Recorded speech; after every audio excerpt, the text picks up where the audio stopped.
This is my recap and reaction to Sister Wives Season 19, Episode 14. And I just have to preface this by saying this is probably a filler episode. In this episode, Kody and Robyn go on a date in an attic-looking restaurant. Christine has an engagement party, and Meri tells more friends about her breakup. It's like a breakup gossip tour. So we start in Flagstaff with Robyn and Cody. Looks like they'll finally have the main storyline this episode, so buckle up. And it's probably going to be why this episode is boring, maybe. Robyn and Cody are going out on a date at the same restaurant Janelle and Cody went to earlier in the season. Total yellow attic vibe. Meanwhile, Christine is at a taco place having an engagement party. Janelle is in a bright pink dress, looks great by the way, and Hunter's even there. They made the big trip down. Peyton is there. He's acting happy, but he also says, Mom has been dating this guy for like 10 seconds. I spy the fact that Peyton is not really okay with this, but is keeping up appearances for the cameras. By the way, Christine's daughter Gwendolyn is nowhere at any of these events. I don't know if she disagrees with them being married, if she's busy, if it's because Peyton's there and they have beef. No clue, but we will see that Gwendolyn actually was not at Christine's wedding either, blamed it on some test. So kind of strange though. Early on in the evening, Christine immediately spills taco dipping sauce on her white dress, and Janelle rescues her with her Tide pen, and David won $5 because he bet on that happening. Then they cut into their own faces on a cake they're both so excited about, and guess what? Meri is with more of her friends because at this point, that's who she's with, that's who she's filming with, you know, she's not filming with anyone else really. Her and Jen are going to Las Vegas to see their other friend Brandy, and we learn that Jen hates Las Vegas, although she used to be there. She hates the heat and the people, apparently, but that's where they met years and years ago. Meri wants to create new memories in Las Vegas. They reveal that Meri recently referred to Cody as her ex in a passing conversation, and it just kind of hit her that this was all happening, their breakup.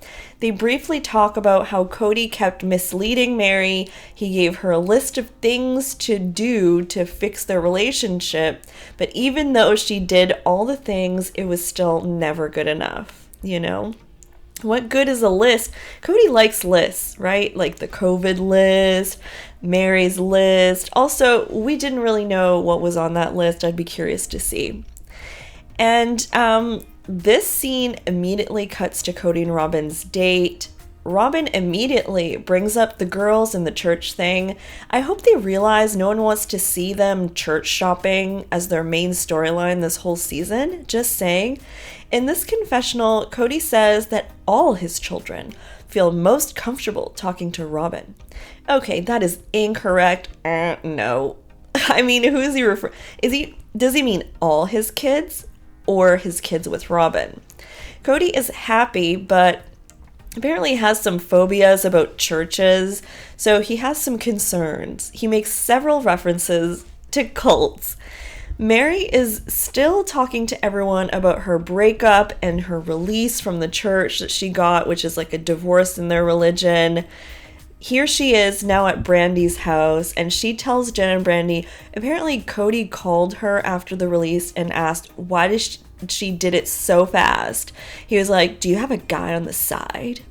She's all excited to read aloud the text that she sent Cody, telling him about the release. Like, Meri is still in her feels about Cody. She is not over it at all. And we're back to Kody and Robyn. Still talking about church. Apparently, the church leaders from their old religion were super mad when they went public all those years ago. Apparently, one of them told them it would be the demise of their family, which is funny, but not funny, because that's a little bit too accurate of a prediction. And I'm sure that elder is like, I told you so.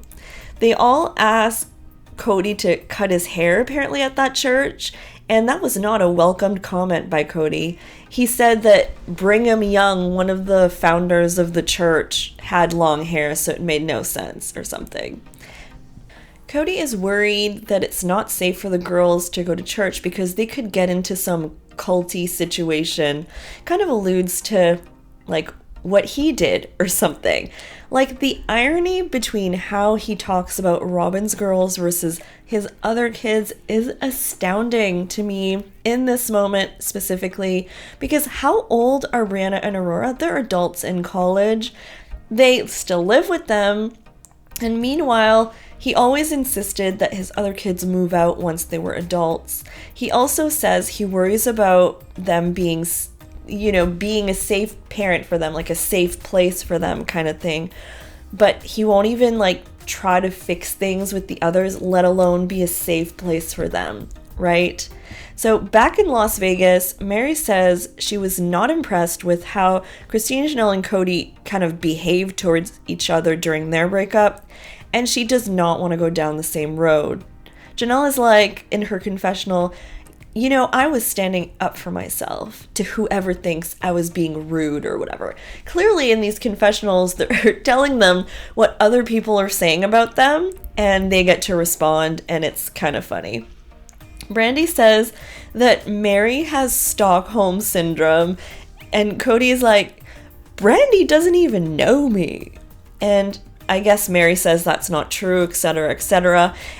Cody asks Robyn if their relationship is okay, do they need to talk about anything, but Robyn just wants to make sure that he's also okay with her going to church. He's apparently not okay with her going alone without him. He doesn't want people to think she's a single mom. Cody is just paranoid that someone will swoop in and take Robyn away from him. He says he is mate guarding and wants to protect his pride. Cody has clearly been watching National Geographic documentaries or something. He also is checking to make sure Robyn's ring is big enough and, will command attention. Their dynamic is just weird. Like, Robyn is asking for permission to go to church. Cody is convinced that there are men waiting in line out there to date Robyn. And Robyn is eating it up. She's like, I'll just say I'm married. Remember when Robyn used to say that she did have a lot of suitors before she committed to Cody? I guess this is a whole thing. I mean, you tell me, guys. I mean, if any guys watch this video, do you think there's a line of men trying to date Robyn? And now, finally, we're with Meri. She's still at her friend Brandy's house. And Brandy says that she's always seen that Cody favored Robyn.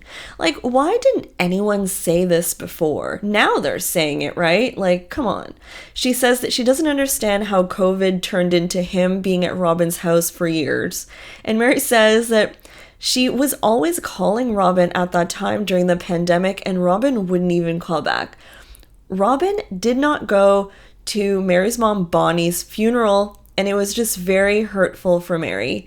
And Jen says that a bunch of times Robyn wasn't there for her. So, Robyn was not being a good friend to Meri, regardless of how she, I guess, made it appear on screen. It was a one-sided friendship, it sounds like. Jen gets frustrated, because Cody and Meri had this breakup conversation with Robyn there. And apparently, later on, Cody was saying how hard that conversation was for Robyn. For Robyn, not Meri, Robyn, which is the weirdest thing ever. And so, in the final scene, Meri goes back to the cul-de-sac. She says she feels anxious, but that she's way beyond it now. Do you think producers are making them go to the cul-de-sac to reminisce this season? This is the second visit to the cul-de-sac. Just saying. Meri jokes that she got married once, divorced twice. And that concludes Sister Wives, Season 19, Episode 14. I hope you guys are having a good week, and it's almost the holidays. Bye!